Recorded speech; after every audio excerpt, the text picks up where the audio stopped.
MGM DVD passed by here in person and added on those 2 zeros. He was spittin' mad when he saw what they was offering. He wasn't flattered. He said, "A measly $1,000 for me is much too little. I'm worth a lot more than that." That's right, he said that. And then he added the zeros on the 1,000. There isn't anyone got the guts to face that bad disc, eh? At least it's been that way till now.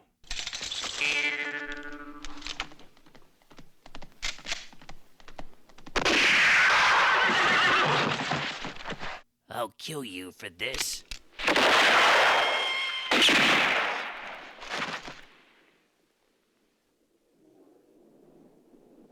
There you are. What do you know about MGM Special Edition DVD? About a week ago, its overprocessed self was seen at Disc Rocks. Thanks.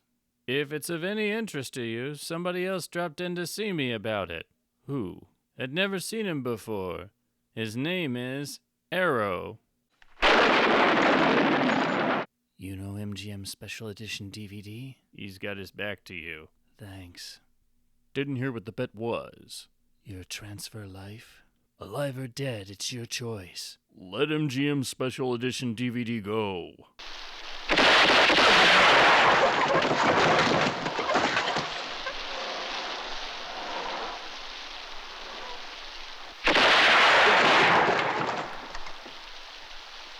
Tell me, isn't an official reviewer supposed to be intelligent, diligent, and above all, honest? Yeah, that he is.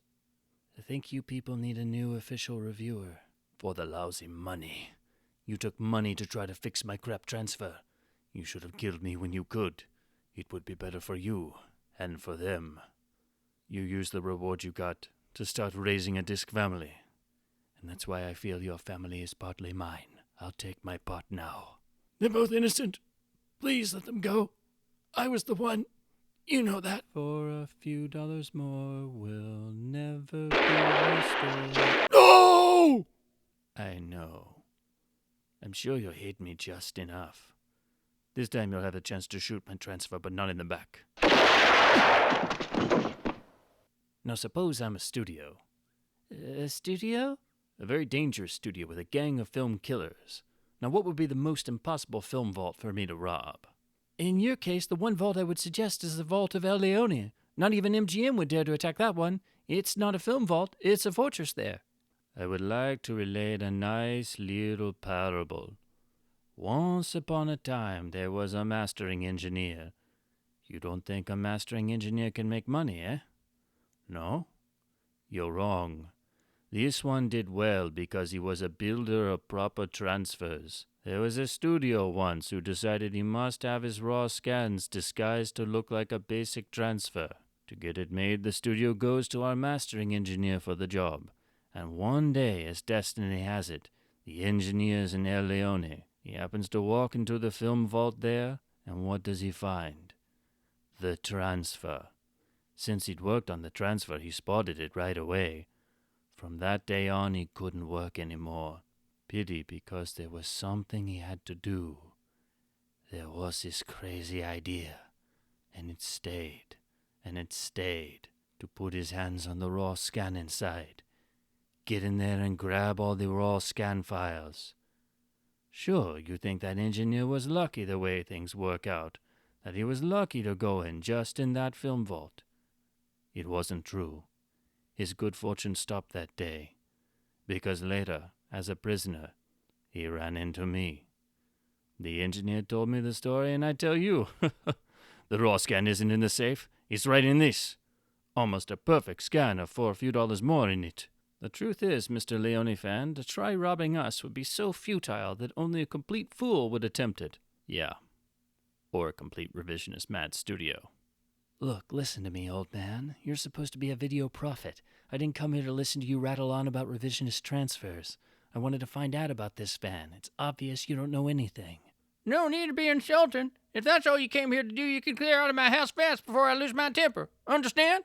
Hey, where you going? I guess I better leave before you go and lose your temper. What's the matter with you? Why are you so dang stupid? Give me that video gun. The fan you asked about. There's only one question. How does he carry his video gun? He wears it here across his belly? Yeah. Well, why didn't you tell me that in the first place, my boy? Of course I know the man you're trying to find out about. Of course I know him. He's Sergio Leone fan. Leone fan. A brave fan. A preservation soldier. He was known as the best reviewer in the Carolinas. A great reviewer. Now he's reduced to being a video bounty killer, same as you.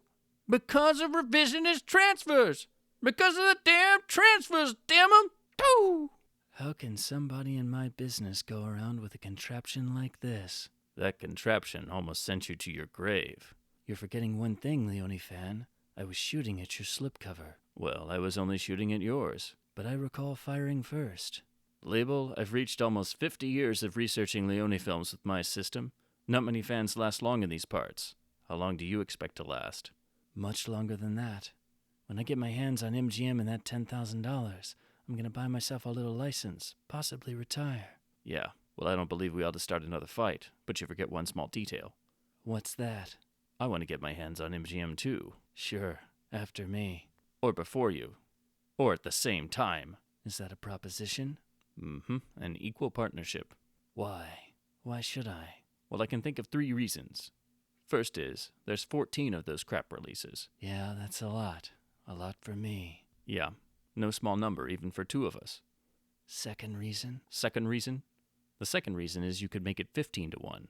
Don't forget I want to play in this game too. As you're aware, when 2 video hunters go after the same prey, they usually end up shooting each other in the back, and we don't want to shoot each other in the back. Then the Leone fan dies. All right, I'll be generous. You can have the reward for MGM, and I'll take the reward for the rest of the band of crap discs. No. All wrong. No, MGM Blu-ray's worth $10,000, but the rest of the band adds up to much more than that. DVD's worth 4, Laserdisc's worth 3, VHS 2. VHS is 1. Well, Frisco's worth 2. Well, that's $10,000. Yeah, but there's a few more that'll add up to more than that, I'm sure. How do you know that? I have my information, Leone fan. You know, when all is said and done, I think I might just take you up on your proposition. Let's drink to this partnership. To the partnership. With no tricks, of course. No tricks. Now then, you realize, of course, we're going to have to figure out some way to get them in the middle. Yup. One from the outside, one from the inside. There's no other way. One of us will have to join MGM's band. Why are you looking at me when you say one of us? Because they don't know you. While VHS sees me and his hump will catch on fire. Tell me, Leone fan, how do you propose that I join up with MGM? Maybe bring him a bunch of roses?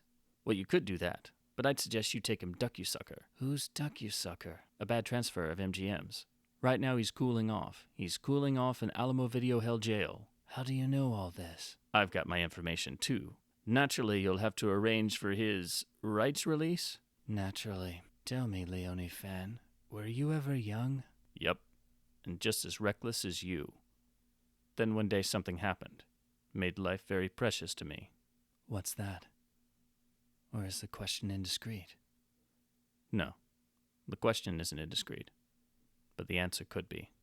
Duck-You-Sucker, who is that with you? He got me out. The label's a friend of mine. Why did he help you? Did you ask him that? Yeah. Amigo, why did you help me out? Well, there's such a big reward being offered on all you gentle releases that I thought I just might tag along on your next video robbery. Might just turn you into the video law. Amigo, that's the one answer that would prove you're all right. And you arrived just in time, too. The job is already set. It's tomorrow. Where are you going? Well, if there's going to be any transfer shooting, I gotta get my rest. Hello and welcome back to this downful idealistic crusade. In this video I will be reviewing the Arrow Video Restoration, Blu-ray and 4K UHD release of Sergio Leone's masterpiece Western 1965's For a Few Dollars More, which is also the second film in the iconic Dollars trilogy. Like the other films, For a Few Dollars More has had a just massive amount of preservation issues and element issues and other problems that had been baked into its video masters and previous restorations. So Arrow had to do a complete restoration overhaul and deal not only with MGM Amazon here in the US, but also the Italian rights holders, the Leone Group, and the Ritrovata Group, who has been the one doing all of the modern scans, and did a new scan of the film, which was released on the Kino Lorber releases here in the US. Once again, Arrow consulted everyone in the fan preservation and Leone historian community in order to try and make this release as comprehensive and as good as humanly possible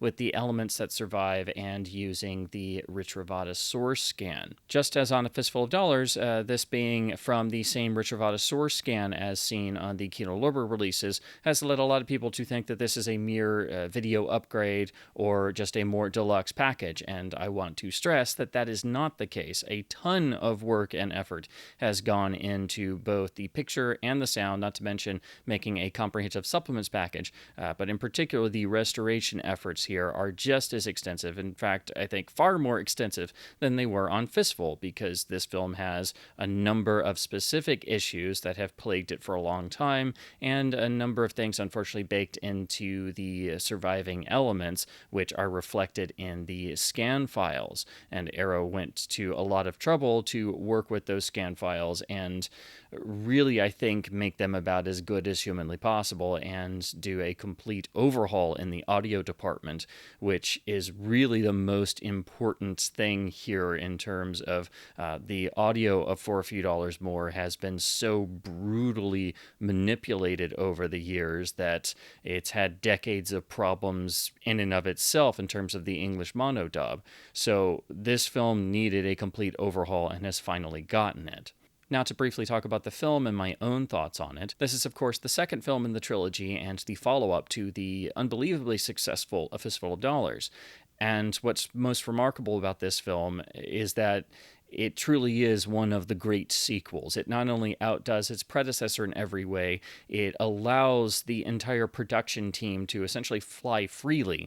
And this is basically the film that Sergio Leone had in him after A Fistful of Dollars. And the key to all of this and what made all of this work was getting away from the producers of A Fistful of Dollars and the low budget and the constraints of being at Jolly Film, and then the whole debacle about A Fistful of Dollars being an unofficial remake of Yojimbo and the fallout. And so Leone wound up partnering with producer Alberto Grimaldi, who really, I think, was a stabilizing force for the entire production, plus got them a budget of now $600,000 instead of $200,000, which was a quantum leap forward. And I think there's just such a feeling of everybody was at least comfortable that the movie wasn't going to stop the next day as it had done on A Fistful of Dollars. It cannot be stressed how having a stable producer and a feeling of that you've got enough money to make your movie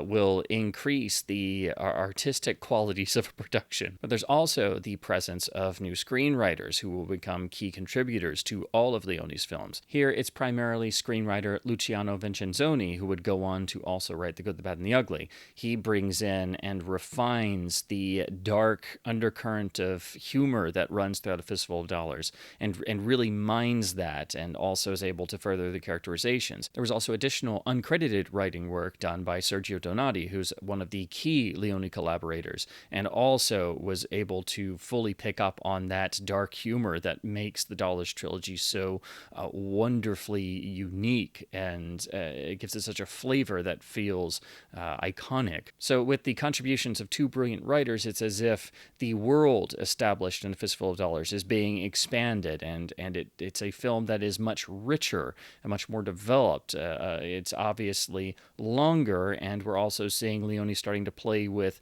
more of his favorite themes that will appear time and time again, most notably playing around with the passage of time and introducing interrupted flashbacks that are not explained until the finale, which of course centers around a big grand duel in a big circular, almost arena type environment.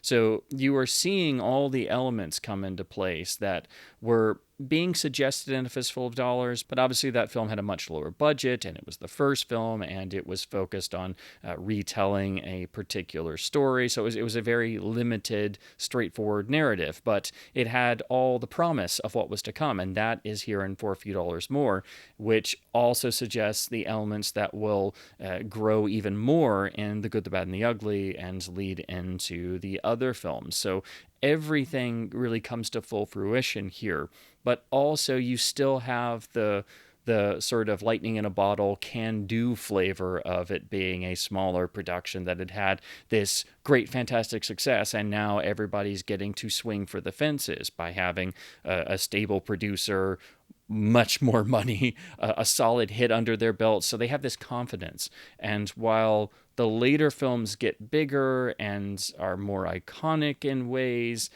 I don't know if there's ever a film in the Leone canon that is as perfectly refined and effortless as For a Few Dollars More. So if I was forced to choose my favorite film of the Dollars trilogy and my favorite of Leone's films, it is actually For a Few Dollars More. I think this is the most underrated of the Dollars trilogy, and it manages to hit this incredible cinematic sweet spot, if you will, of having the early energy of A Fistful of Dollars, but also getting more grandiose and richer and more textured without becoming extraordinarily long. So you still have a degree of that incredible narrative focus of A Fistful of Dollars. And it's a film that plays around with Leone's themes and manipulating the passage of time and distending time, but it doesn't run over 2 hours and 11 minutes. That's the runtime. It's a film that actually starts to hint at the greater feeling epic scope that would really come into play with The Good, the Bad, and the Ugly, but it actually doesn't hit that longer runtime. It's a miraculous film when you really sit down and study it. We see all of the key players in terms of the production team return, specifically the brilliant production design of Carlo Simi, who outdoes himself, as everyone does on this film, compared to their work that was already staggering on A Fistful of Dollars. And in fact, Carlo Simi's set for El Paso was so beautifully designed to last that it still exists to this day and has become a tourist destination. Massimo Dallamano again photographs the film in beautiful, stunning usage of Techniscope and further refines the visual style he created with Leone on A Fistful of Dollars. It's a remarkable improvement in terms of visual confidence, and it is very clear it's the same director and cinematographer working together once again. And then you have Ennio Morricone, who creates a score that is surprisingly not very long in terms of the actual runtime if you put all the cues together, but a score that so perfectly suits the film and is so tied into its visuals and its very spirit, its very core, but is also completely different to the score that he composed for A Fistful of Dollars, but yet it has thematic unison and thematic similarity. So it's a different flavor, just like the film is. And it is unbelievable how well Morricone was able to capture the very lifeblood of this film in musical form. It's why you can't separate the music from the visuals. They are so tied together. And at this point, they were already trying to at least have portions of the score pre-recorded. They couldn't quite do what Leone wanted of having the score already done to be able to be played on set for the actors. That would start to come into play more with GBU, and then eventually on Once Upon a Time in the West, they would actually be able to do that for some of the production. But they were already trying to get the music and the visuals so firmly tied that they are one and the same. You can't separate them. And even the score has that element of whimsy that is most felt in For a Few Dollars More in terms of all of Leone's body of work, which is probably why it's my favorite, because I can't get enough of the sort of whimsy, sardonic quality that's throughout Leone's work. Of course, this is most reflected in the iconic usage of the Jew's harp that is primarily used for the main theme and suggesting the Colonel Mortimer character. But it is another sign of the miraculous artistic growth and feeling of confidence that everyone on this production had after A Fistful of Dollars. And it cannot be stressed just how majestically directed this film is. It's one of those films that is so perfectly executed that I don't know if that first viewing really conveys how good of a film experience it is. I think that's why this film is really the one that a lot of people will sort of gloss over when they talk about the Dollars trilogy, because after the first film and the iconic grand sweep of The Good, the Bad, and the Ugly, For a Few Dollars More is the bridge between the two, and it's not perhaps as flashy in certain areas in terms of moments that will have audience recognition, but it, I think, in a lot of ways is actually the richest of the three. It has all the best elements of the films that bookend it. And again, you have that lightning in a bottle magic quality spark where everybody has a hit under their belt. Now they have that confidence and they immediately pour it into the next film. And I think this is really where you see Sergio Leone join the pantheon of the great film directors, and even more than that, the great artists of the cinematic medium. While A Fistful of Dollars is a masterpiece and a complete work, it's still obviously limited in certain areas simply due to the nature of what it was and how it was made. But with For a Few Dollars More, this is basically an entire production, a film sort of taking off and taking flight, along with the other films that simply are the greatest films ever made, because they are so effortless. They are complete works, and they have no flaws, nothing to make you think of the outside world while you're watching them. It is an unbelievable, complete work. I think that's the best way to describe it. And of course, it is peppered with a love and adoration of the Western genre, and makes particular usage of certain elements from plots of classic Westerns that Leone himself adored.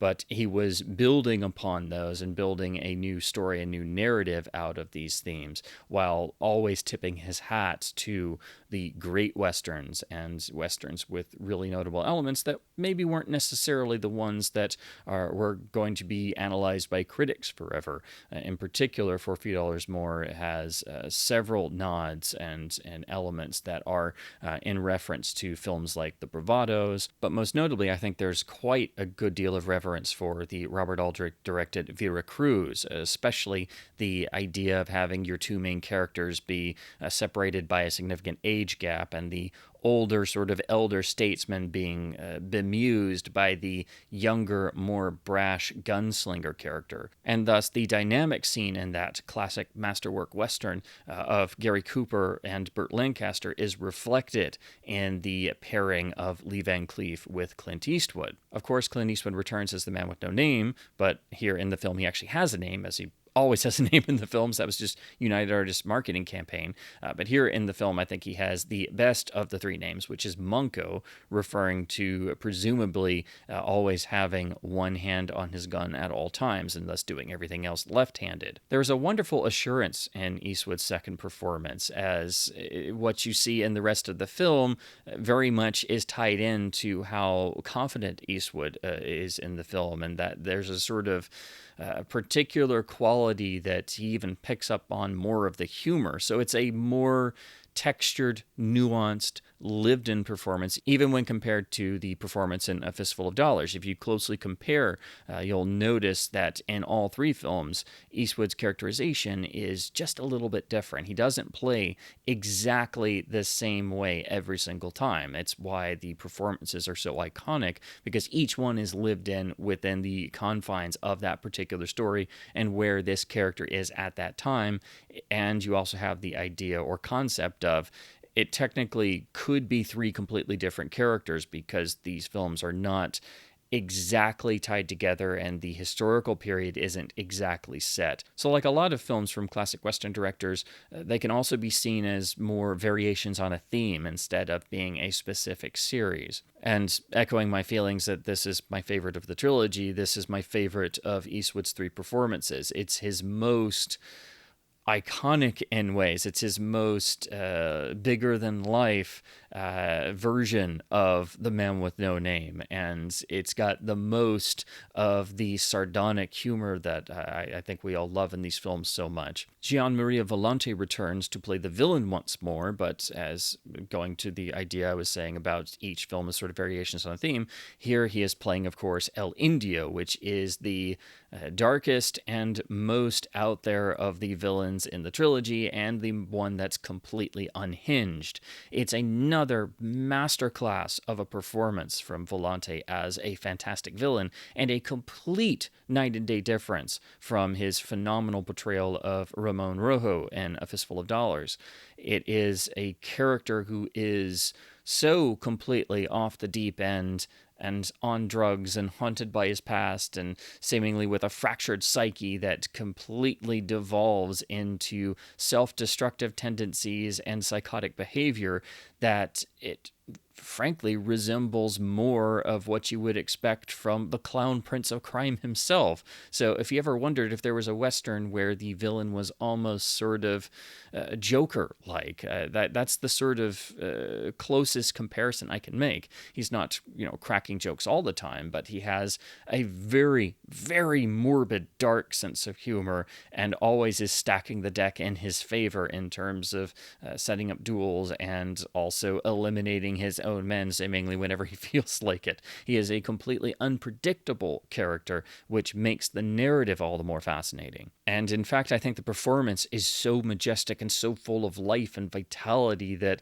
I do think Indio is one of the screen's great villains and is just a film in and of himself. And so every time the character is on screen, the audience is learning a little bit more about this character. It's something Leone always does, and it's what makes the film so interesting and so beneficial for repeat watches. The narrative and the characterizations are not simply put right out there up front. They are doled out over the runtime of the film to keep the audience interested, to keep the audience thinking, to not just give the audience everything at the outset.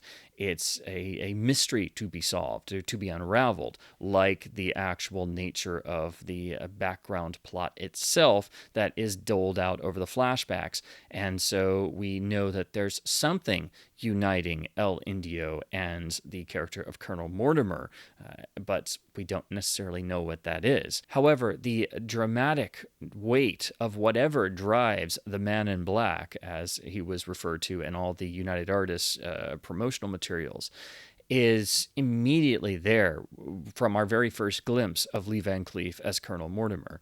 This is a characterization that is so richly textured and so completely opposite from the Manco character that it provides a beautiful contrast that makes the narrative feel richer for the audience. Instead of just following another adventure of the Man with No Name going up against now a completely unhinged villain, we now have this third player, and the film becomes a struggle and story between three characters. It forms a triangle in a sort of way, each with certain elements that suggest the other. But all of it comes back to just how this is really the performance of a lifetime for Lee Van Cleef, who had been a supporting player and a bit player throughout many classic Hollywood Westerns and many, many different television shows across the 1950s and into the 60s. But by the time Leone was casting this film, he couldn't get anybody for the Mortimer role and remembered Lee Van Cleef, and thank goodness he did, because Van Cleef had pretty much given up on acting by that point. And so he was just thrust into this, and to be given a role that is a major leading role, but one that is so textured and full of wit and grace and charm and humor, and yet driven by an eternal core of dark pain and regret and a desire for some sort of vengeance. It is one of the most fascinating characters, I think, in the entire Western genre, one of the most fascinating characters in all of Leone's films, and really forms the emotional core of what makes For a Few Dollars More truly special. Every time you revisit this film, I don't think it's possible to escape just how complete a performance you are seeing and witnessing. And it really is such a beating heart for this film, even though we don't know the full story until the very end of the film. But you certainly feel it throughout the entirety of the film. And it's not done without having this beautiful sardonic humor, this wit, this playing back and forth between the two bounty killers, played by Van Cleef and Eastwood. And it's such a beautiful dynamic, again, reflecting Leone's love of Vera Cruz, that it builds upon that beautiful idea of having the elder, wiser, sardonic gunslinger with a past in the Civil War, with the younger, more hip, more dry-witted gunslinger who will fast draw kill at the drop of a hat if he needs to. So it's playing around, once again, with Western tropes and cliches, but building and expanding on them and making them larger than life, but also completely lived in. So there is so much to analyze in For a Few Dollars More that I think of the three films in the Dollars trilogy, it's actually the one that benefits the most from repeat viewings. It's very easy to sort of gloss over and get to The Good, the Bad, and the Ugly because, again, the two films around it in the trilogy are much more famous, much more discussed for different reasons. But For a Few Dollars More is the glue that holds them together. I think it's the one that has the deepest emotion, the greatest sense of humor, and the greatest sense of feeling completely artistically free in all areas, because it's still having that sort of first blast of success channeled into artistic energy and having a producer behind you who gets you more money, and it means you don't have to worry about the production going south at any minute. So it will always remain a remarkable film with that particular lightning in a bottle quality that A Fistful of Dollars had, but exponentially greater. So for that and many other reasons, it remains my favorite of the Dollars trilogy. And if I had to choose my favorite Leone film, it is For a Few Dollars More. Now we turn to the Aero Video restoration project and the overall process of producing these 4K UHD and Blu-ray releases. Now, as I said before, this is coming from the Rich Ravada scan that was done a number of years ago in 4K resolution that was eventually released by Kino Lorber on Blu-ray and SDR UHD. This is the one film in the trilogy where the Rich Ravada scan was basically taken over by somebody else, and a terrible revisionist color grading was not applied to this film, thank goodness. So at least one film escaped that. So we didn't have to deal with the issues of a Fistful and GBU in terms of basically trying to eradicate the Rich Ravada color grading or get to a original scan file before it had been done. So when Kino did their releases, they took the Rich Ravada master and tried to do their own color grading, which seems to have favored following more of what the old MGM video masters did in terms of the overall presentation. It was solid enough for what it was, and it was definitely the best visual quality we'd seen for the film on any video release because it was a high-resolution scan, but it still had a number of issues, some of those baked into the elements, but also the audio was a big problem because there were still sync problems, and also you had the issue of trying to get all of the little pieces of footage restored that had been dropped from various versions, as most video releases of the film were either based on a release edit or were still incomplete, and this includes the MGM restoration attempts. So only certain releases were fully uncut, and so to try and fully reinstate the film, various methods were used, especially in the audio, sort of cutting and pasting and also trying to address the long-standing MGM audio sync problems. They tried some things, and it was a very compromised effort. Visually, it was the best looking of the Kino 4K SDR UHDs of the trilogy because the film had not gotten any sort of terrible Rich Ravada color grading, but there were a number of quirks and issues that kept it from being what it could be, and the film still needed a complete restoration overhaul and a lot of work put in. That's what's happened with the Aero process. Essentially, what Aero has done is go back to the Ritrovata scan themselves and do work from scratch. There are still things baked into the scan that seem tied to the scan itself, in addition to element issues, as apparently the negative and master materials for the film do have a number of issues baked in. So those were apparent on the Kino SDR UHD. They're also going to be apparent here, but here a lot more work has been put in to try and address those as much as possible, while also trying to get the overall presentation and the color grading as accurate as humanly possible by referencing original dye transfer print sources and every bit of materials that they could get their hands on. So even though Aero was basically having to use the best available sources they could get, every single bit of effort they could put into getting the picture and sound as good as it could be has been done on this release.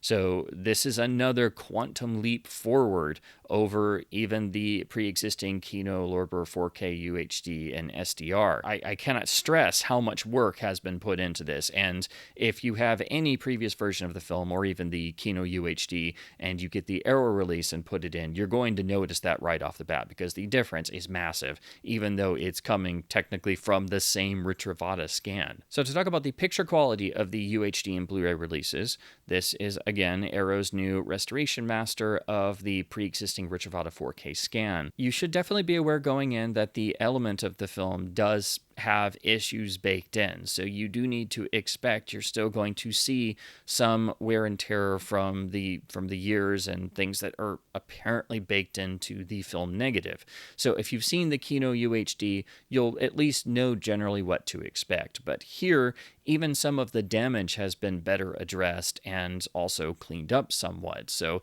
even some of the damage is better handled here. And when I say damage, I mean there are a number of specks and bits of debris that pop up here and there, nothing particularly very major. There are a couple of visible hairs in the gate every once in a while. Those have really seemingly always been a part of the film, but again, just like the little bits of damage and wear here and there, those have been addressed better than they were before. There's also a number of moments that have a slight bit of movement, almost a sort of a slight vibration in the image. These have seemingly also always been part of the film, but only with the modern 4K scan have they been much more obvious and apparent. It basically made all of the inherent wear and damage in the negative source much more apparent than seeing older video masters that were usually copies of copies or made from interpositives where this stuff was not as obvious. Also, due to the additional work Aero did with getting the source scan in as good of quality as they could and then not really messing with that, the bits of damage that are inherent are, I think, actually made a little bit more obvious because you're not having to deal with, say, a lesser encode or more grain management or different color timing as we saw on the Kino release. So to talk about the overall image fidelity now, this is, I think, another quantum leap forward because there is seemingly no major grain management here. There is a beautiful, natural-looking grain field throughout the entire film. The only thing that might cause people some pause when they start the film is that the opening title sequence is coming from a lesser source, and it's also obviously optical work to do the famous animated titles. So instead of trying to use seemingly the MGM master, which is what I think Kino did on their version, here Aero had to source different elements for the opening and closing titles. So the titles themselves that bookend the film will be a little bit softer, a little bit lesser quality, but then the rest of the transfer is obviously up to the high quality standard. But even the opening titles, I think, look fantastic for what they are, but it should be stressed that that's that way for a particular reason, and instead of just trying to utilize a different older master, Arrow went and found the best source that they could and made it look and sound as good as they possibly could. And that's really the way to go with title sequences. The feature disc encoding is handled once again by the wonderful folks at Fidelity and Motion. And here on For a Few Dollars More, the average bitrate is between 85 and 95 megabits per second, and sometimes going even higher than that. And since this is a longer film where there's also extras on the feature disc as well, this is a phenomenal encoding job. So this is another step up over the previous Kino Lorber release. The color timing, I think, is another dramatic improvement over the previous Kino version, as here there is, at times throughout, actually quite a similar appearance, interestingly, to the older Italian Blu-ray release that was released by the Mondo label. If you ever saw the Italian releases of For a Few Dollars More on the more modern DVD and Blu-ray releases that were not using some form of an MGM master or some form of this newer Ritrovata scan, if you looked at those, you would notice that they had typically a slightly warmer look to them and particular color casts that were actually quite pleasing to the eye, but weren't really reflected in what we saw on the MGM master that was used most places, and saw a variety of things done. And the more modern one was using an inner positive they had made and also was overprocessed like crazy. So I think the film has had a variety of looks on home video, and none of them have quite suggested how the film probably actually looked. I have been able to see a dye transfer 1967 US release print. In fact, when I saw it at a Leone festival, it was said that it was in poor shape and the only print of the film MGM had. I still rank it as the greatest Leone film experience I've had theatrically because the print was so vivid. It was heavily worn and had issues and had one shot that had been replaced with a faded Eastman, but it was a fantastic experience, and that's always the version I've carried in my head to remember is like what I sort of stack other versions up against. But of course, I'm just going off my memory. I'm not saying I remember what the color was like exactly, but I just vividly remembered that experience so greatly that none of the home video versions have ever been able to sort of match that just sheer intensity. Well, here on the Arrow release, I think the color timing is quite fantastic throughout. It's very tasteful, and never once does it seem to reflect the colder, contrasty, and more simplistic color palette and appearance of the MGM versions. And that seems like what Kino followed and how they graded the Ritrovata master themselves. So I think this is another giant improvement over the Kino release. It actually does take a little bit of getting used to because we've been watching the MGM masters and then the other versions and then the Kino version of this Ritrovata scan. We've been watching all those versions for years and years now. So to get something like this that tries to approximate the original appearance of the dye transfer release prints and tried to get the color as close and as accurate as humanly possible, it does take a little getting used to because we've been watching all these other versions for so long. So I think this is another dramatic improvement over past releases. In terms of the film's completeness and the restoration of the fully uncut version, unlike the Kino Lorber release, this version of the film is actually complete. When Kino did their version of the Ritrovata scan, they had to worry about getting these small pieces of the film fully reinstated, but unfortunately, they managed to trim very slightly 2 of those moments, so technically the film wasn't 100% complete. While here on the Arrow release, that is not a problem. The first scene with Munko and the boy Fernando in El Paso is complete. The shot runs to its full completion. It was trimmed by a few seconds in the Kino release. And then the sort of break point where the intermission was in Italy, that now runs to a full point and has a nice fade. Almost every release of the film before this point has had a really jarring sort of cutoff or an abrupt cut or an abrupt fade. It's never been really handled very eloquently. And I think this is the first release that finally does that. It feels like it flows. It's not jarring. And when Kino did their version, they managed to cut the shots by a couple seconds. So I think that is much better handled here. So this is the first time you have a complete restored version of the film that is fully uncut and also not compromised in some form. Before the Arrow release, the only releases that were 100% uncut were the old initial 1980s pan and scan releases that were time compressed on Laserdisc and VHS, the ones released by CBS Fox and other labels, and then the German Blu-ray release, which had to use a version of the crappy MGM HD master, but actually took the time to locate a source for the missing footage and reinstate it on their own. So the Arrow release, despite what Kino Lorber claimed on their versions, is really only the third home video iteration that is fully 100% complete and is the only one that is completely restored and doesn't have some gigantic issue in terms of the video and audio presentation. Now, in terms of the HDR presentation on the UHD disc, the film has been graded for HDR10, Dolby Vision, and also SDR. So regardless of how you watch the film in whichever format, you will have a fantastic presentation. The HDR10 is extremely well done and extremely tasteful, but once again, the Dolby Vision is the far better option as it is much more nuanced, and the HDR presentation overall, like A Fistful of Dollars, is extraordinarily tasteful. There are never any instances of the dreaded pop-out effect. There's never elements of the frame that appear too bright.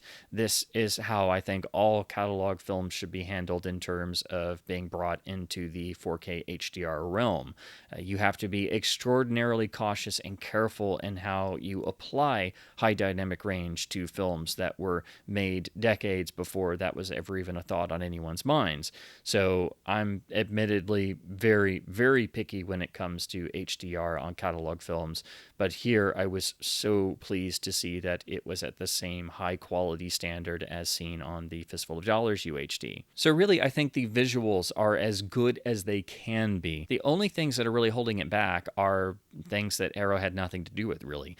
You have the inherent issues and damage and hairs and vibration and stuff that's in the actual negative, but then you've got some things that are baked into the Retrivada scan itself. So just as we saw on A Fistful of Dollars, this is Arrow going in and putting in all this restoration effort and trying to get things as right as they can, but there's still some inherent quirks that are going to be very fleeting that most people probably won't notice, but if you're like me and you have a lot of time invested in studying the films and their transfers and preservation history, you'll recognize some of the quirks that were on the Kino Lorber release, but also you'll recognize there are certain things that are just baked into the Retrivada scan itself.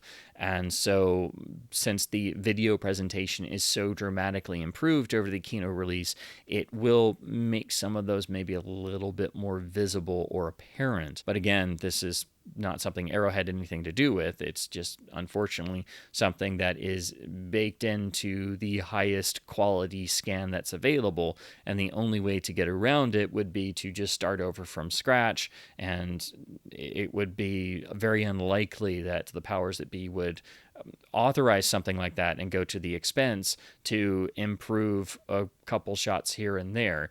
It would be great if that might happen someday, but then all this restoration work would also have to be redone again. But until that ever happens, this is really as good as it gets. There are two blink and you miss it instances, at least, of automated cleanup errors. They are in the Kino release as well. There's also been some discussion in some of the online forums about them. Again, these are baked into the Retrivada scan. It's not part of what Arrow did. But if you look at the confrontation between Colonel Mortimer and Kloskinski's Wild in the saloon in El Paso, there's a brief flash where Colonel Mortimer's hand is slightly smeared, and then also when El Indio, towards the end of the film, actually kills one of his own men, one of the gun barrel muzzle flashes is partially erased. Again, these are blink and you miss it instances, but if you look closely, they are there. They're visible if you're an eagle-eyed viewer, but they were also on the Kino release, so these aren't new things. They are just, unfortunately, 2 frame instances that are tied to being just something that's part of the Richravada scan itself. And it's also possibly an issue of Richravada not having all of their raw files and things, because even they experience some digital hard drive losses and such, which also underlines the long-standing problem that doesn't get talked about enough in the industry of how digital storage is not necessarily a safe, viable option. It's something that's not a proven storage option like film and celluloid is. So there is that to deal with as well, and had Arrow been able to deal with those 2 specific frame instances, they certainly would have. It wasn't through lack of trying. But that, and then the inherent stuff that's baked into the negative itself in terms of, I think, the moments of vibration, the visible hairs, and the damage, they're just part of the film, and I think they've been addressed and sort of massaged slightly as much as they can, and I do think the film plays better now than it did on the Kino UHD in terms of how those elements are handled. So visually, I think viewers will notice that this film does feel obviously a little bit more almost like a sort of patchwork quality in terms of every once in a while you'll notice that there's, a slight difference in the image or a little bit of movement or some hairs here and there as compared to the almost pristine feeling Fistful of Dollars transfer. So I think it's something people will obviously expect from a film of this vintage and origin, and also a film that's had many element issues and transfer issues over the years. But never before has it been presented as lovingly as this, and visually this wipes the floor with everything we've ever seen before, including the Kino UHD from the same Richravada scan.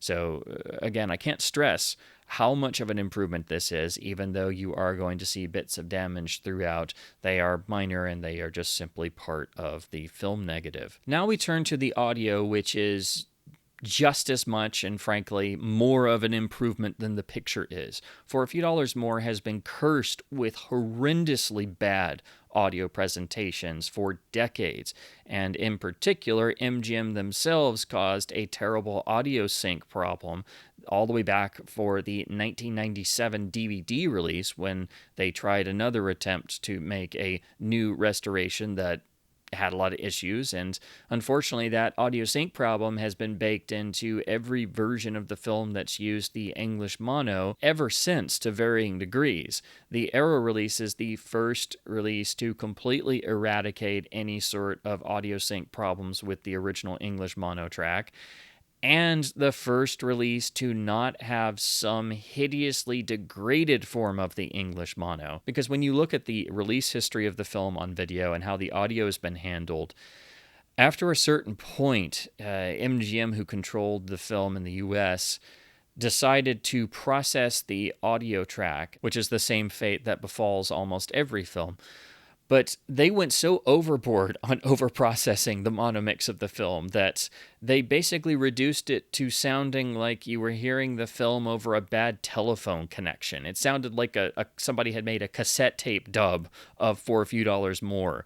It sounded thin and tinny, and again, like you were hearing it through a tin can over a long distance. And then if this wasn't enough, they did it again with even more noise reduction, and then also did a 5.1 remix, which introduced new problems and new levels of revisionism. And then that same hyper overprocessed, later overprocessed MGM mono version was then used on all the various HD presentations for the most part, and was also the track that was used on the Kino Lorber UHD. And this, of course, is in addition to all the various Blu-rays typically porting the bad MGM 5.1 remix. So here, Arrow has put in a great deal of work into restoring the film's audio and gives the viewer 3 different presentation options. Now, the 3 tracks are simply 2 versions of the English mono mix and then a brand new 5.1 up mix of the restored mono. Originally, Arrow wanted to include the Italian version of the film with the Italian mono, as they did on A Fistful of Dollars. But unfortunately, due to decisions made by the Italian rights holders of the films, it was decided that Arrow would not be allowed to include the Italian versions of For a Few Dollars More and The Good, the Bad, and the Ugly. So that's why the other two films are not including the Italian mono tracks. So here on the disc, we have the newly restored English mono that is coming from new transfers of the sound masters, which is the first time anybody's really done that. And so you have no major generational loss, and you have a newfound clarity with no audio sync problems. So really, the only other version of the film's English mono that's any good, and what I stack this up against, is my own capture of the 1984 Key Video VHS tape, which I was helped out in trying to get the time compression removed. That track, like my capture of the 1985 Fistful of Dollars Laserdisc, is the best presentation of the film's original English mono mix you can get on past releases, and has the most clarity as it's pretty much untouched. It does have quite a bit of distortion and noise that pops up here and there, but it is a beautiful, clean transfer otherwise, and sounds so vivid and full of life that it made For a Few Dollars More perhaps the worst case of overprocessing of a film's mono original audio that I have ever encountered. And I'm not overstating that. It is truly diabolical what MGM did to this film's audio track. That's why I'm so thankful to be able to report that Arrow did an incredible job on the English mono restoration. It is much cleaner and obviously doesn't have the slight generational loss and the distortion and inherent issues of the Key Video version of the original uncut home video master. So it's remarkable to be able to see a beautifully worked on version of the film looking as good as it can that also doesn't have any major audio problems and has no audio sync problems whatsoever. So this is the first time the English mono has been able to be experienced in its proper form without being manipulated like crazy, without having audio sync problems, and without sounding like you're hearing the film over a distant telephone connection, or having to resort to going back to the original pan and scan time compressed masters to get at least a version of the audio track that is completely untouched. What's he doing now, the sheriff of El Paso? Right now. What's he doing now, the sheriff of El Paso? Right now. Now, I did a lot of direct comparisons between my capture of the Key Video version and the new Arrow mono track. I do think it is nice to have a preserved version of the Key Video audio, to have a completely raw, untouched version of the audio that's a beautiful, clean transfer. While it does have some defects and it does have more distortion on the high end, I really like how open and natural that sounds. The Arrow version is coming from Master Elements, so it's almost maybe a tiny bit more polite in how it sounds. I think that's the best way to put it. But it doesn't have any major signs of the slight bits of noise reduction that crept into the mono on Fistful of Dollars. So I do think this is really as good as it could be. It obviously does have some cleanup applied to it, so it doesn't have as much hiss in the background, but it's also not exactly a fair comparison, because you're looking at something that's a new transfer of the Soundmaster versus something that was obviously a generation away at least and done way back when that has defects baked into it. In a perfect world, I wish both tracks could have been on here just so purists like myself could have fun toggling back and forth. But this is easily the only good version of the film's English mono that has existed on any video release since the early 1990s, because really you have to go back to the letterbox MGM Laserdisc to get a halfway decent but still compromised version of the mono mix. But really, the only two versions of the film on home video that sound great and sound like they should are the Arrow UHD and the original pan and scan master, particularly the Key Video VHS tape, but there you have to deal with trying to undo the terrible time compression that was applied to it. The film, of course, features a lot of whistling in Morricone's score and a lot of really loud elements in the high end of the track. That's why I think MGM applied such ludicrous amounts of noise reduction multiple times over the years. And that's why Arrow has gone to the trouble of presenting a second audio track here. This is labeled as having something approximating the old Academy curve. This was something that was applied during the photochemical era of having films released on prints with optical tracks, of trying to have certain parameters so the audio wouldn't get essentially too hot or too loud. And so you had a sort of standard for films for a great number of years where the audio would be within certain parameters so it would play back in all theatrical environments without issues. So on the secondary track, what Arrow has done is perform a roll-off of the high end. This really should only be used by people who are watching on lower quality speakers or their television speakers. Basically, if you find you're having an issue with the restored English mono, the untouched default track, of certain elements of the high end being a bit too loud or causing distortion or things, then you might want to try out this secondary option. But really, I think that's the only reason you should ever bother with this track. I do appreciate Arrow going to the extra effort of including this for those who might wish to have it. But really, I think everybody should just stick with the beautiful restoration of the English mono mix, and you'll find such newfound clarity that it'll feel like you're hearing the film for the first time. That's how destructive the MGM audio presentations were. Nicely, Arrow has also included a note in the menu to actually explain this secondary track to people, so you don't just go in and wonder, well, what the heck is this about a second audio track? Because that's what, unfortunately, most studios will do if they have any sort of secondary audio option. Also, the restoration is the default track, and this Academy curve track is the secondary option. So thankfully, the disc defaults to the untouched restoration track. The 5.1 is a brand new remix of the film done from the new English mono restoration. Just like A Fistful of Dollars, it is incredibly tasteful. There is little to no usage of the surrounds to keep the track front-oriented and recreate the mono single-channel experience coming and centered around the screen. The music and louder passages naturally have some spread out into the left and right channels, but the overall track remains center channel oriented. That again reflects the mono origins. There's a bit of light LFE enhancement here and there, but it is very tastefully done. Again, very much tied around the louder passages and the actual music cues.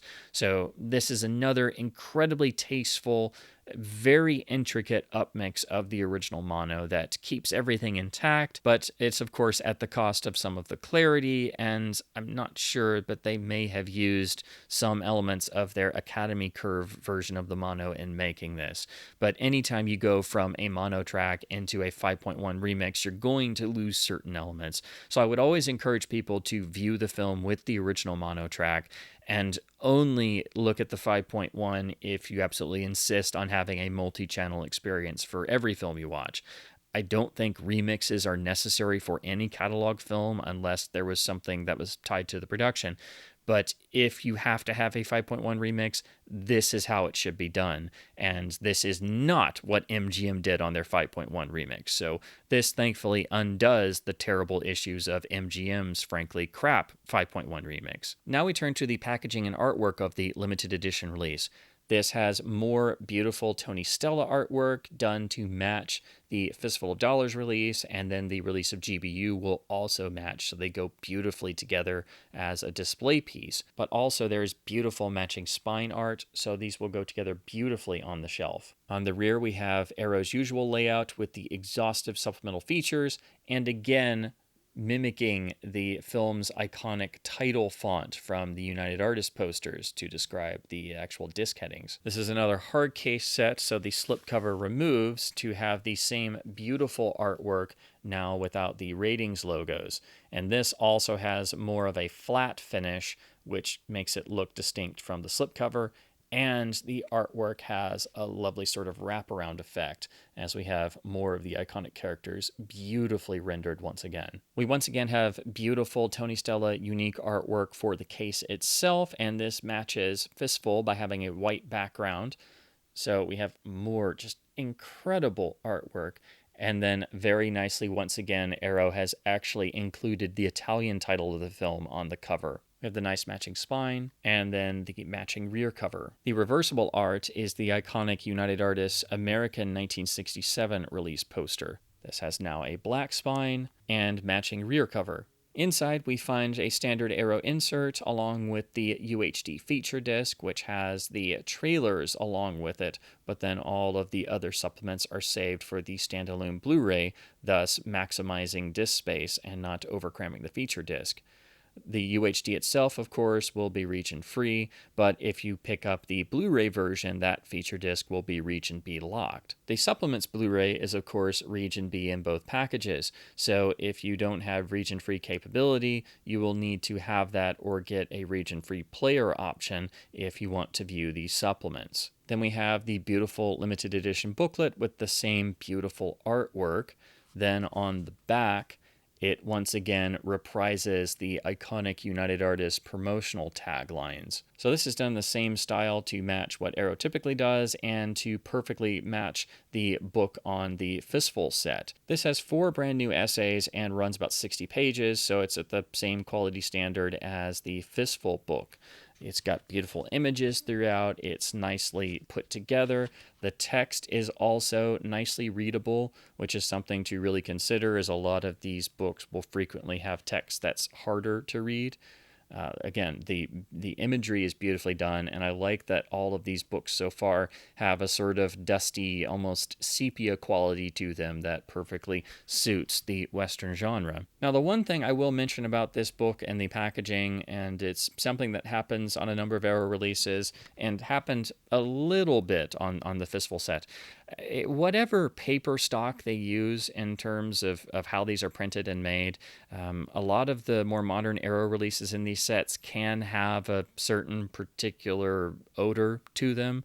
I've kind of gotten used to it. I think most of us have. It's not something everybody notices, but it's just a particular smell that they have, and unfortunately that also happens on these. It's, again, something I've kind of gotten used to and come to expect from the Arrow Limited sets, but I wish they would just change whatever it is that causes it. Again, I don't know if it's the paper stock or the ink they use, but whatever it is, you get just this odd particular slight smell. They're not as bad as they used to be. I still think the worst one is the limited edition set at Barbarella. That's where I first noticed this. That was the one where you took the plastic off and the smell about knocked you down.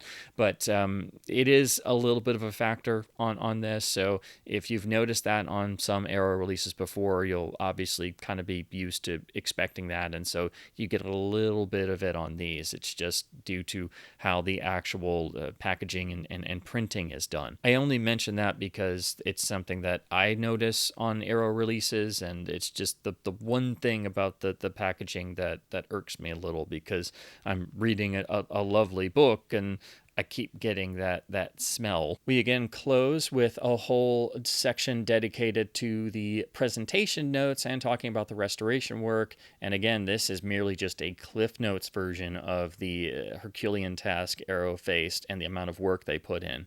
I really wish there was a whole book about the process, because they could have easily written 3 books just about the restoration work that had to go into each film. And then we have the credits and special thanks on the back, which once again gives us the full key art from the iconic older MGM video releases. So you get a nice preservation of the beautiful painting of Eastwood that was generated in the late 80s and also showed up on the Laserdisc release. And then we also have another lovely miniature poster that's a fold-out of the beautiful new Tony Stella artwork, which is a beautiful display piece. And then the reverse is a nice reproduction of the iconic United Artists 1967 one-sheet. Now we turn to the exhaustive supplemental features package. The feature disc, as I mentioned before, has some extras on it, but these are the ones specifically tied to the film itself and are otherwise just the promotional materials. So here we once again have the porting over of both pre-existing audio commentaries for the film. The first is by Leone expert and biographer Sir Christopher Frayling and is another of his essential commentary tracks. This was recorded years ago for the MGM DVD release, and thank goodness it's been ported here, as it's one of the great must-listen commentary tracks and is well worth your time if you've not listened to it before. The second is the outstanding commentary by Tim Lucas that was recorded for the Kino Blu-ray release. So thankfully Arrow was able to get both tracks ported over once again, and the Tim Lucas commentary does a beautiful job at adding to and building upon what's in Frayling's commentary. So here you have two of the all-time great commentary tracks that are beautiful, engaging listens that complement each other and don't just repeat and regurgitate a lot of the same information. So these remain both must-listen commentaries, and it's fantastic Arrow was able to include both of them. As I said before, Arrow was not allowed to include the Italian version of the film with the Italian mono mix, but what they do include here on the feature disc are the Italian credits, the Italian intermission, and the Italian end credits. These are in 4K resolution with Dolby Vision HDR, so I can only presume they were restored for the original intention of including the Italian version of the film. So even though Arrow was not able to include that or the Italian mono, they actually went the extra mile and gave us the Italian credits and the intermission break. It's the first time I've ever been able to see a cleaned up version of the actual Italian intermission, and it's got a custom red card with white text, and of course doesn't have any abrupt fades or cuts. You can actually see what the Italian intermission was like. Of course, all of this material does have some bits of wear in it, but it has been beautifully cleaned up, and it's to Arrow's credit that they were able to actually get this on the disc, even though they were not able to actually include the Italian release version of the film. It's a shame they weren't able to do that, but that wasn't anything they had any say in. But I was so thrilled to see that at the very least they were able to get a restored version of the Italian specific credits and even the intermission on the disc. Then we turn to the promotional gallery of trailers, TV spots, and radio spots. The first is the international trailer. This is a scope 1080p HD transfer that looks pretty similar to how it's looked before. The international trailers for a few dollars more are good, but I don't know if they're as striking as some of the other Dollars Trilogy trailers. We get two versions of this trailer that are largely the same, but slightly different and have slightly different runtimes. So it's fascinating to see how the film was sold, and we do get at least solid, high-quality HD scans in a scope aspect ratio with solid color, although there is obviously some wear to be expected. We have a 1080p HD scan of an original German trailer also in scope. This obviously has more wear, it has some color fading, and it looks like some color correction has been done to try and clean it up. But it's really fantastic to see how the film was sold in Germany, plus getting to hear examples of the German voice dub, but also with English subtitles that are added that are direct translations, so you can see how some of the sardonic lines actually were tweaked for the German language version, and also get nice translations of those. So it's a really wonderful inclusion, even if the quality and the overall presentation is obviously a bit lower than the international trailers. We have more presentations from the wonderful Mike Siegel, who reaches into his archive to give us more of the wonderful German re-release trailers that he's done some cleanup work on in order to show the very striking way that the films were reissued in Germany with these very visual trailers with the beautiful Morricone music, but typically without dialogue, just with music and sound effects. So they are remarkable ads for the film, but it's just fantastic to be able to see these. He also gives some wonderful explanatory notes about the status of the German dubs and how there were multiple versions and attempts to reissue the films in Germany, and this is just a particular artifact of a particular time and how the films were sold, and just a really cool insight into their reissue practices in Germany. We have the original American United Artists trailer from 1967. This is in a 1.78 presentation. Obviously has plenty of wear and is pretty much the same level of quality we've seen on past releases that have this, but you have the iconic UA selling of the film with the man with no name, and now with the man in black with an unbelievably dramatic voiceover narration.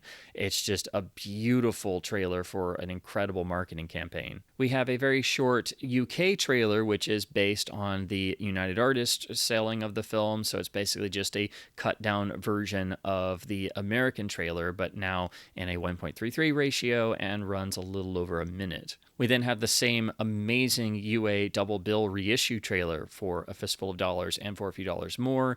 This is also 1.78, shows tons of damage. It's the same old trailer scan that MGM has always used, the same thing that's on the Fistful UHD release.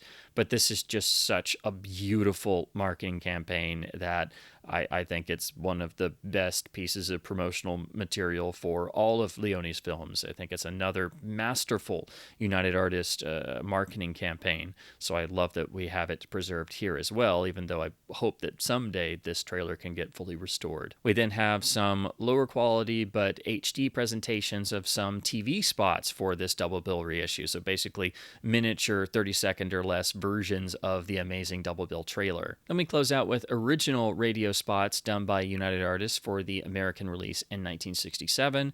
These done over a still of the poster, and they run just over 5 minutes and are just as bigger than life as all the classic UA radio spots are. Then there are also radio spots for the double bill reissue, which are just basically reductions of the wonderful trailer. And because they're so short and succinct, they manage to be perhaps even bigger than life and more dramatic than the already fantastic dramatic trailer is. All of the other extras are on the Blu-ray disc to preserve the feature disc having plenty of space for a beautiful encode of the feature. So all the other extras are in 1080p HD, obviously, and as I said before, the disc 2 of this set is region B locked, so if you don't have region-free capability, you will need to get that to be able to play the phenomenal extras disc. To go through the contents, most of the new extras are basically part 2 of what was started on the extras on the Fistful release. So we start with A Violent Tale of Vengeance, which is basically part 2 of critic Fabio Milelli talking about the production now of For a Few Dollars More, the film's overall legacy and where it fits in Leone's body of work and being the middle of the Dollars trilogy. This runs about 15 minutes and is from the same interview session. It's of course in Italian with English subtitles and shows some clips from the film during the talking portions. So it's basically a continuation in part 2 of what was started on the Fistful release and will be finished on the GBU release. Next is a 12-minute piece entitled No One Shoots at the Colonel, which is an interview with Lee Van Cleef's biographer, Mike Malloy,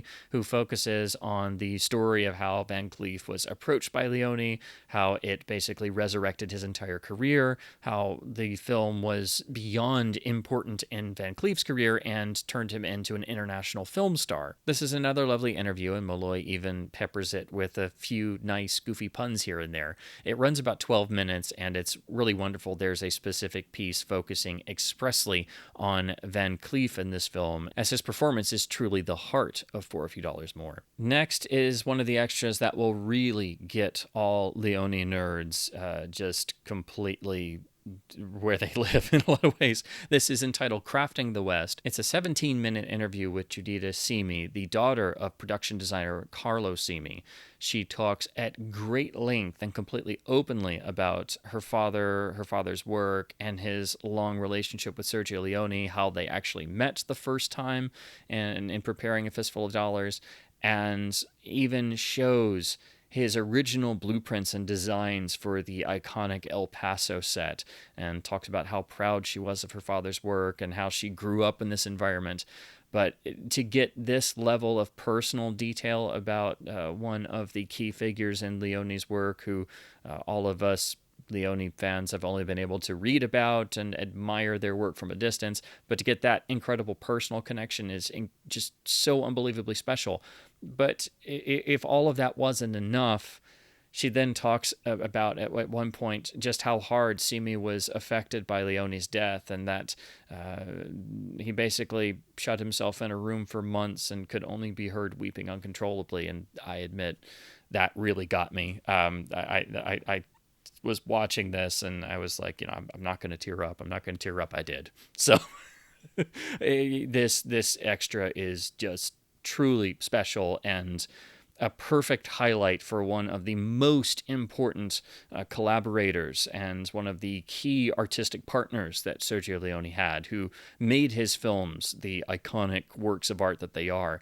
I do think Simi is one of the greatest production designers in the entire history of the cinematic medium and deserves to be recognized as such. And towards the end of the piece, his daughter does talk about how she is trying to get her father's work more recognized, whether that takes the form of a gallery art show or a touring exhibition or hopefully a museum dedicated to his work, which it certainly deserves. So this is a truly special extra and just an absolute treasure for us Leone fans. Next is a piece called Cuts and Rhythm, which runs 18 minutes. This is an interview with the film's editor, Eugenio Alabiso. He talks about how he got his start in the film industry, how he worked his way up from apprentice editor with a desire to become a fully fledged editor, and how the film started out with different editors, and through his own suggestions and his own insights, he managed to actually be the new editor selected to cut for a few dollars more. He talks specifically about his interactions with Leone, how Leone edited his films, how he liked to work with his editors, and all the little bits of business that he had to work on in editing the film to make certain sequences work, how he was reflecting on the material that Leone was giving him and trying to match Leone's style and vision and make the material work in tandem with all of that. But also he talks about specific moments in the film that he feels really proud of, and he had to work really hard to try and achieve those moments.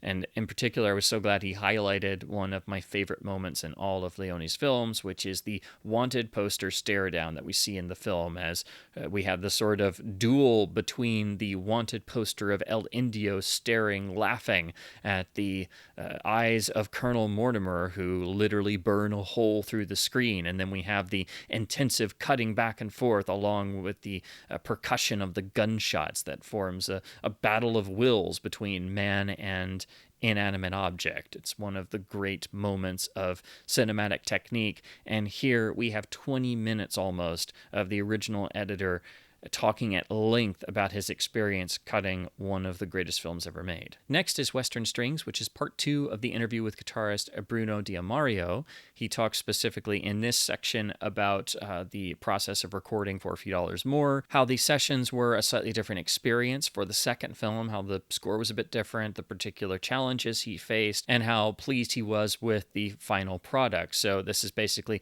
a continuation of the first interview.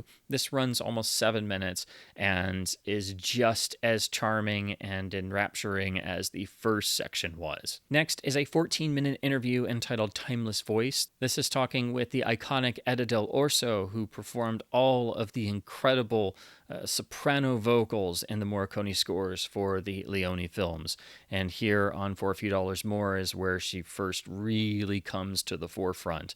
And her voice is just so immediately recognizable and iconic that you may know her name and you know her voice, but to actually get an on-camera, extremely candid interview about her entire life and career and how she got into singing, and then eventually how she got into working with Morricone, and specifically working on the Leone scores and developing a relationship with Leone himself. It's another treasure of an interview and something that I just didn't think we would see. So even though it's only 14 minutes, it's jam-packed with personal insights and information and just another wonderful treasure. Then we have For a Few Notes More, which runs 15 minutes. This is the second part of the interview with Morricone's biographer and friend Alessandro De Rosa, who talks about the score in particular, where Morricone's sort of headspace was at the time, the approaches he took, the differences in instrumentation, how he had to work with Leone after the success of Fistful of Dollars, and how all of this played into the recording sessions, and then spotting the music in the film and the overall finished product, and then the legacy of the score on the rest of Morricone's career. So this is just another great interview, a continuation of the first part on the Fistful UHD release. Then we have For Ennio's Dollar Score, which is another visual essay by Lovely John talking about the soundtrack, the overall relationship to the film, the releases of the score over the years, and really getting more in depth about the impact of Morricone's work on this film in particular. So this is basically part 2 of his video essay that the first part was on the Fistful release. This is filled with tons of images and clips from the film, and even though it runs almost 30 minutes, it actually holds your attention quite well and is filled with a lot of information and a lot of different insights into the overall conception of the score. Then we come to what is the big draw of the supplements, and certainly the most important and jaw-dropping and the greatest treasure of all the treasures on this disc, and that is the large door interview with Sergio Leone himself. This was filmed in 1983 during the finishing up and release of Once Upon a Time in America, so it's unfortunately Leone very late in his life, but it makes this all the more special as it's just over an hour in length of Leone talking about his career and his whole views on cinema, and also talking about other directors and some of his favorite films and all of his various viewpoints and things. We've seen pieces of this interview before. Sometimes they're not subtitled, and it's been fascinating getting to glimpse into his working methods and things, hearing his words directly from him himself, but we've never gotten the full interview before. And when I say full interview, this is the whole filmed experience, because it even includes, setting the camera and talking in between questions. And there's several points where the screen goes black because they're actually changing the camera out and stuff, but the audio still runs. And Arrow has actually included this as well. It only happens a couple times, but this is just a priceless treasure. We've seen pieces of this before, but never the whole thing. And it even includes all the chatter in between camera setups. It is a priceless artifact because Leone didn't really do a whole lot of lengthy interviews, and to get everything directly from the man himself, and he's incredibly charming and incredibly thoughtful in his responses. You just get such a sense of the man himself coming through the screen. And admittedly, I watched the whole thing in one go, and I didn't even notice the time, and I was sitting on the edge of my seat because I've always wanted to see this whole interview, because we've only gotten little clips before, and they've all been sit on the edge of your seat because you're hearing from the master himself, and I don't say that lightly. So this is just a treasure. This is an absolute treasure. It's worth purchasing the whole disc for, even if all the rest of what I've gone over so far hadn't encouraged you to do so. This is the highlight of the whole phenomenal extras disc, getting this entire uncut interview from the man himself. And, you've got Sergio Leone talking about his feelings on John Ford. I mean, that's just, I'm totally sitting there with my mouth hanging open, soaking in every single word. And Leone is, making jokes and, chatting with the interviewers and fully open and responding with thoughtful answers. So the only issue is that it's only an hour. I wish it was 5 hours. I wish it didn't end. That's how fantastic this is. So I can't stress how incredible it is to finally get this entire uncut interview, and also nicely subtitled as well. The presentation is obviously limited. It's 4:3. It's noisier old videotape capture, but compared to the clips we've seen before, it looks better than that. It's been presented as well as it can, and definite thanks go to Arrow for even including all the sections that don't have any video to them. So that way the entire recording is completely uncut, as I'm sure other people would have simply trimmed the in-between sections. Then we have the extra entitled On Location in Almeria and Granada. This is the 14-minute piece that Alex Cox, the famous director, made for the Kino releases of the film. So it's from a good number of years ago, but this is where Cox starts by talking to you from his own cozy house and then actually going out to some of the original locations with a nice bit of humor here and there as he's basically hoofing it over all of the original locations and hills and things, and showing, of course, the differences and the ravages of time, but also talking about his own personal recollections about doing location hunting just as a fan in the years past, and then shooting some of his own films on the same locations. Obviously, this was shot on video a number of years ago, so the quality is not that of a modern extra, but it's wonderful that Arrow was able to license this and get it from Kino to make a complete supplements package. Then we go into the MGM legacy extras, which have been ported over in their entirety. The only one in HD was done for the Blu-ray release, which is basically the Frailing Archives Part 2, where Sir Christopher Frailing talks about the film a little bit more and goes over his extensive personal collection of original promotional materials, posters, lobby cards, artwork, and soundtrack releases. Again, this is very much an intimate affair where he's just in his house and draping posters all over everything, and you're like, wow, what an incredible collection. Also, this feels like me not having space for anything, so it's nice in that way as well, although you kind of are wondering why there are just posters draped everywhere. But it's the only extra of the MGM ones that's in HD, and it's nicely presented and encoded here. All the others were done for the DVD release and date back really to 2003, 2004. So they're obviously in standard definition. They're a little bit noisy, but they are properly presented on this release. They are properly encoded. So there are none of the issues that we saw on the Kino releases of the Dollars films that unfortunately had a lot of frame rate problems on the old MGM legacy extras. The old MGM standard def extras include the Frailing interview that was entitled A New Standard, which is still the best overview piece on the making of the film. Then we have the Eastwood interview portion, where Clint Eastwood talks specifically about the making of For a Few Dollars More, which of course is titled Back for More. Then we have the Three Voices interview with producer Alberto Grimaldi, Mickey Knox, who supervised the English dub and translation for some of Leone's films, and of course screenwriter and key collaborator Sergio Donati. We have the short piece that was done by MGM highlighting some of the differences in the original American release version and some of the trims that existed in the film. This is basically a rough comparison showing the 1967 release edit differences, and it seems like they used some of the old letterbox Laserdisc master when they were making some of these comparisons, as that reflected the 1967 release edit. But this is not a fully comprehensive piece on the film's lifetime of being cut in various places, and also doesn't explain how MGM goofs some of this stuff up over the years. We have the piece called Restoration Italian Style, which is about MGM's restoration process in making the special edition DVD, how they made a brand new interpositive of the film and did a new scan, and that's what eventually generated their master, which then became their HD master. So you're able to see the process and workflow, and it does make you cringe a little bit when you know about the film's long-time video problems and preservation problems, when they talk about, you know, how nice their new version is, even though it was hit with a ton of digital noise reduction and edge enhancement.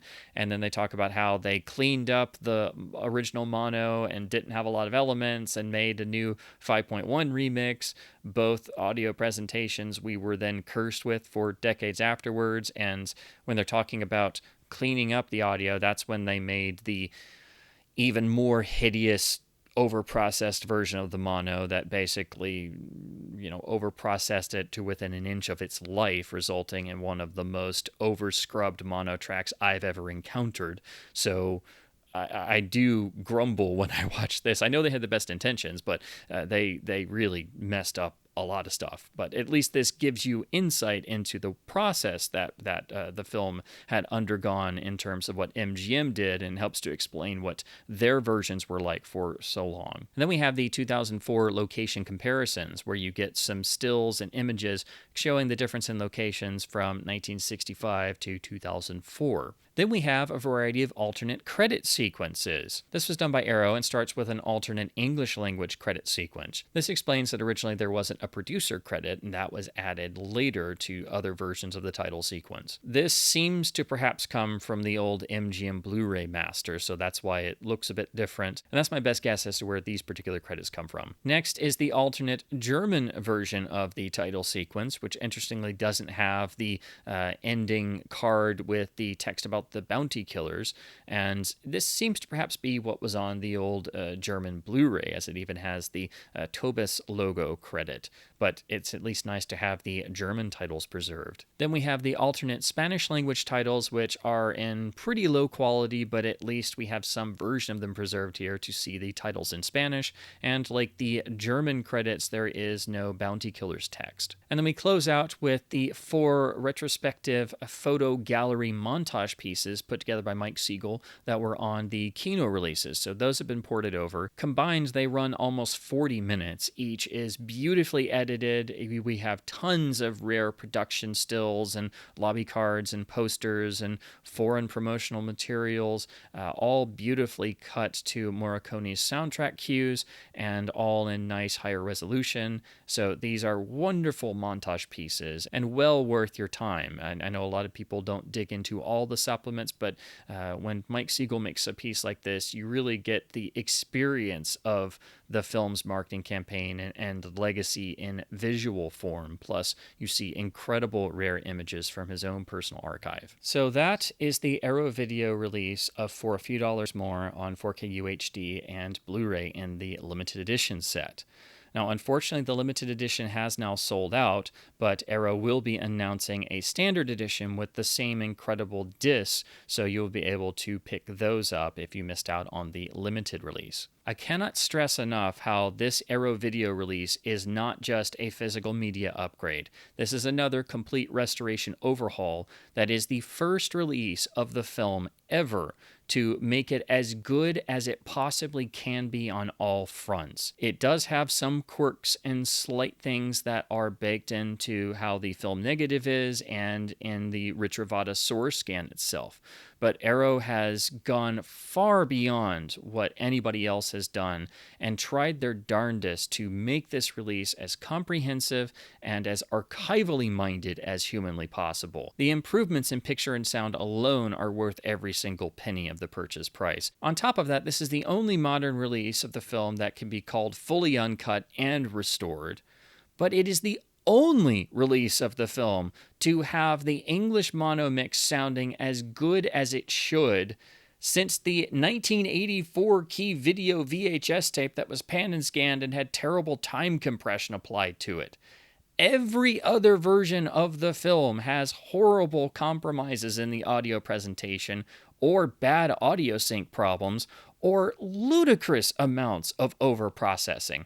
So just for the audio alone, this is a must purchase because the difference in what we've had for decades is staggering because, especially as I've highlighted, MGM practically murdered the mono track with noise reduction and overprocessing. Add in the dramatic improvement in visual fidelity, color timing, a natural seeming film grain, beautifully done and tasteful HDR, and an exhaustive supplemental features package with absolutely essential new extras and all of the legacy extras, all in an affordable, beautiful new release that is beautifully encoded. You have a release that finally gives the film the proper love, respect, and attention it has always deserved. This goes right alongside Arrow's release of A Fistful of Dollars and making virtually every other release of the film, save the key video version with the raw audio track, it makes every other release of the film completely obsolete. This is a must purchase. This is a must upgrade, even if you're like me and you have every other major release of the film you can think of and have been doing this stuff for way too long. This corrects so many past wrongs in terms of transfers and preservation status and past restorations that didn't get things right, and undoes so many issues that have been a part of this film's life for all of these decades. It is a release worth its weight in gold, and even if you missed out on getting the limited release, please go and pick up the standard edition. This is a release you go region free for if you haven't already. This is the only release of the film you really need in your collection. Just for the transfer upgrade alone, for the restoration overhaul on top of that, and then having such a comprehensive package with such an incredible amount of supplements, both new and old. It really is the definitive physical media release of the film. The only way this can be topped is if eventually we see a brand new restoration from scratch with a brand new scan of the camera negative, but that will only be able to improve certain areas, and then somebody, if not Arrow, will have to then apply the same level of work and research or use the materials that Arrow has generated. This is what the film has always needed and has finally gotten. I am so completely thrilled that finally one of Leone's most challenged films on video in terms of preservation status has a release I can point to and tell people, especially newcomers who have never seen the film before. I can now finally point to a single release and say, get that one. It's as good as it can be. That's a great release. That is the only release you need.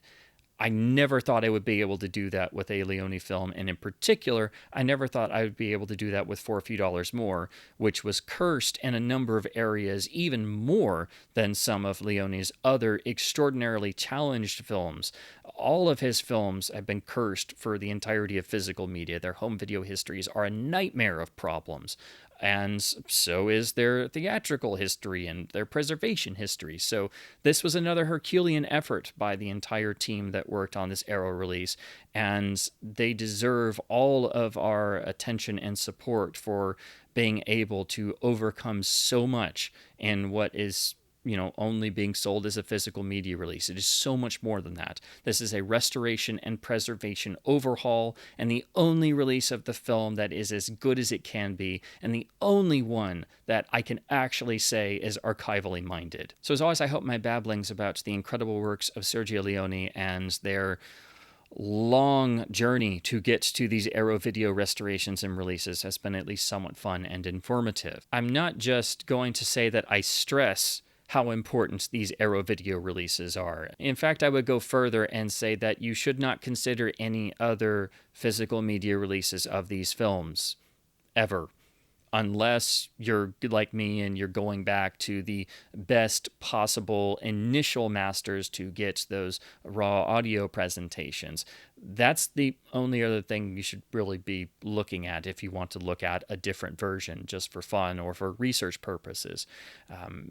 This is that important of a release and a restoration process, and that's why I wanted to go into as much detail as I could, because I had a slight window into seeing the work put into these releases, and I don't think that has been covered and addressed in the general physical media community to the degree that it should be. I don't even think most people are aware of just how much work went into these, and the fact that these are now going to be available in an even more affordable standard option makes them all the more important. So if you love these films, you need this release. If you're a Sergio Leone fan, you need this release. If you just want to see the film for the first time, you need this release. Don't bother with anything else ever again. That's how important this release is. So as always, please do keep supporting both studios and boutique labels by buying incredible efforts like this on physical media, because that helps to keep both physical media but also film culture itself alive. And as I'm loading up the dead video corpses of all the past screwy releases on my cart,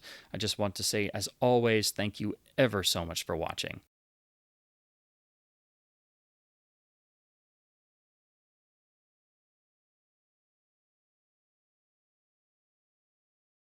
Here we are. That's Revisionismo Caliente. Yes, I have many friends here. It looks just like a film morgue. But look out. It could be one so easily. They don't like caring fans, eh? No, they don't like anybody. VHS, you never saw our friend here, Master, right? No. Did any of you? We don't know how you'd be in emergencies. I was thinking, this is the right place. I got a way you can show the disc. How's that? Go into town alone, amigo.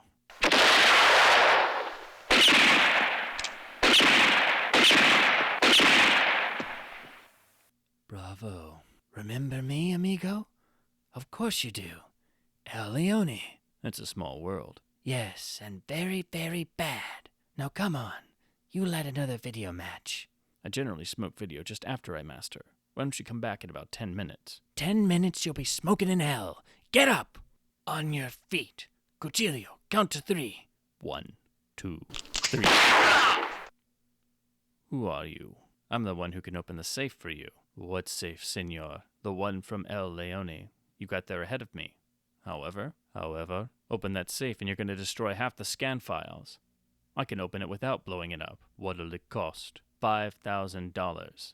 And free review copies. 2 is all I'll pay you. 5. And review copies.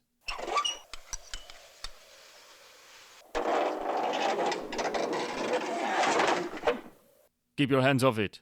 It's easy to steal. The trouble is in keeping the loot. Take it out.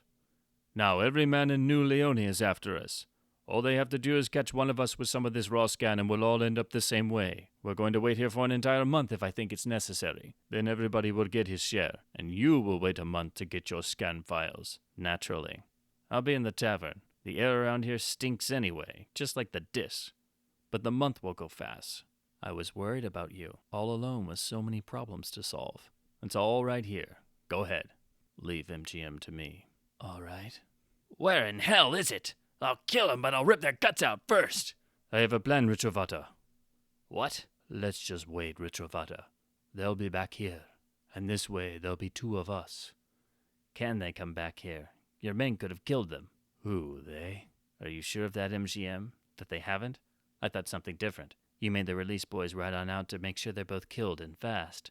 I'm not as dumb as the rest of them, MGM. There was no help for it.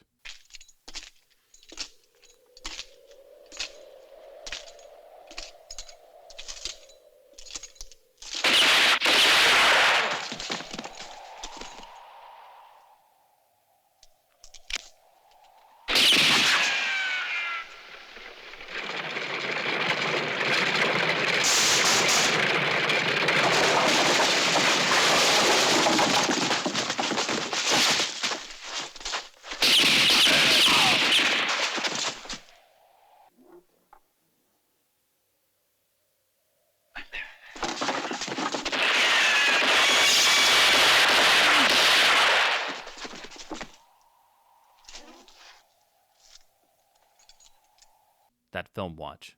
It's been a long time that I wanted to ask. I can see that it means a lot to you, MGM. Why?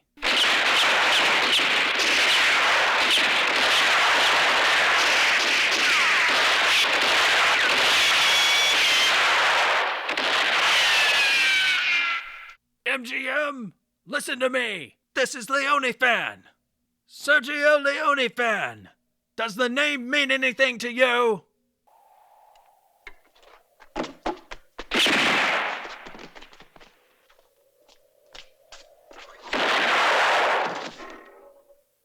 When the chimes end, pick up your video gun. Try and shoot me, Leone fan. Just try. For a few dollars more will never be restored. It has been mangled on each and every release. When will there be a proper archival transfer? Will the rights holders ever get it right? It could be done if they'd license to a caring label. Someone like Arrow could finally get it right. Very careless of you, old fan. Try this. Now we start. Then we could see a proper restored UHD, one without cuts or any major errors. That is a dream all Leone fans share, that this film could finally be respected by someone who isn't MGM or Ritrovata.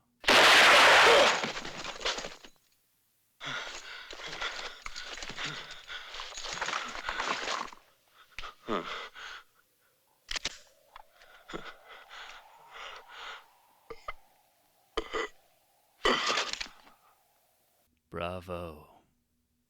There seems to be a family film resemblance here, naturally, between Leone films. My gun, my label, you've become rich. You mean we've become rich, old fan? No, it's all for you. I think you deserve it. What about our partnership? Maybe next time. 10,000, 12,000, 15, 16, 17, 22, 22, 27. Any trouble, label? No, old fan. Thought I was having trouble with my adding. It's all right now. The label with no name is back. The film in black is waiting. A film preservation mess that was missing footage, had destroyed audio and was killed by a studio. Arrow Video is the label with no name. The second of the Dollars trilogy is waiting. The name of the new 4K restoration for a few dollars more. For a few dollars more. It's the second 4K UHD of its kind. It won't be the last.